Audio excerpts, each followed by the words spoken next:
大家好，这里是听广播学英语频道。直升机安全吗？今天我们请航空专家分析显著坠机事件背后的因素。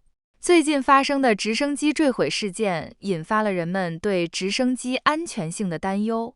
航空专家约翰·戈利亚认为，坠机事件主要是飞行员问题和天气状况导致的。他建议制定完善的培训计划和指南，以确保飞行员的安全操作。接下来就请专家来帮我们解答这个疑问吧。Late last month, the head of a Nigerian bank, his wife, son, and 3 others were killed when the helicopter taking them to Las Vegas crashed in California's Mojave Desert. Also, late last month, the Army National Guard temporarily halted all its helicopter operations after fatal crashes in Utah and Mississippi. And that followed the Army's temporary grounding late last year of its Osprey aircraft, which can function as a helicopter.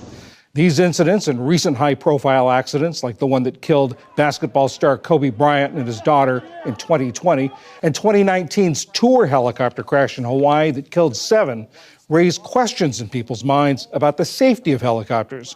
John Golia is a former member of the National Transportation Safety Board and former chair of the National Coalition for Aviation Education. John, we may be seeing a lot more helicopters as air taxis are being developed as soon as next year. Quite simply, are helicopters safe? Helicopters, in the vehicle itself is very safe. What we're seeing today is a lot of issues where we have pilot issues and maybe not monitoring their operations well enough. You know, you mentioned 2 accidents, a Nigerian fellow who died and Kobe Bryant.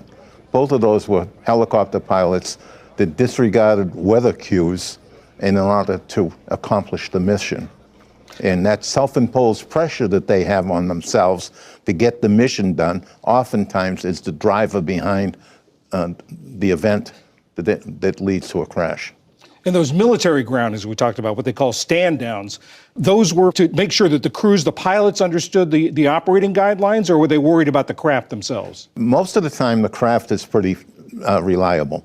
And there's been a few instances where there was a mechanical problem. But the real issue is the pilots.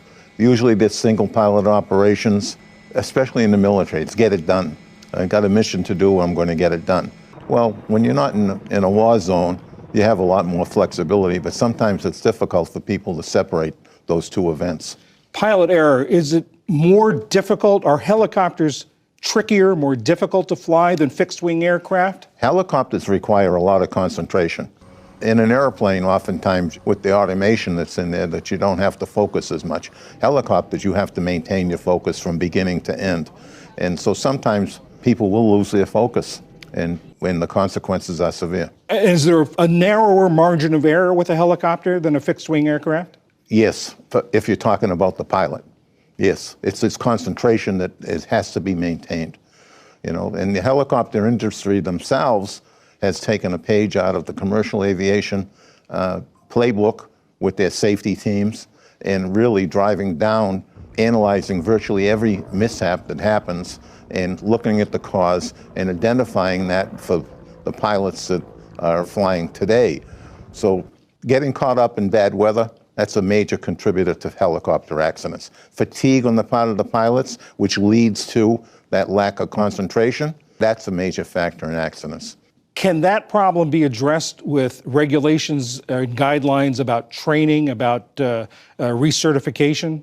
The helicopter industry has a very robust set of regulations.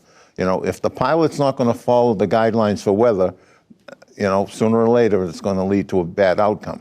That's not a regulation issue. That's that individual pilot issue. So I don't know that at this point in time we need additional regulations, but we need to have a very robust training program, which the industry themselves is pushing for, in order to make sure that the pilots don't lose sight of the fact that they need to maintain their skills and their attention to accomplishing the job, not just getting the mission done.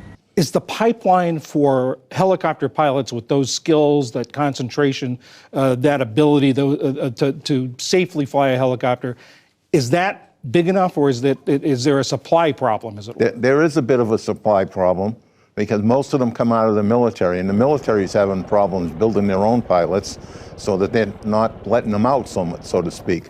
they're providing additional bonuses to keep them in the military because training takes a lot of resources, a lot of money to train a pilot. There are commercial trainers, but they're only a fraction compared to what the military supplies. Most people's experience with helicopters these days really is probably sightseeing tours, like over Hawaii, the Grand Canyon. A tourist out there about to get on a helicopter or thinking about taking one of these tours, what would you say to them? Well, I've taken them myself, so I don't think they're particularly dangerous, but there are certain pilots that like to give the people that are on their helicopter the thrill of the adventure, and I have been on some of those helicopters too, then unannounced, that I've had thrilling rides. And again, it's up to the individual because he's alone.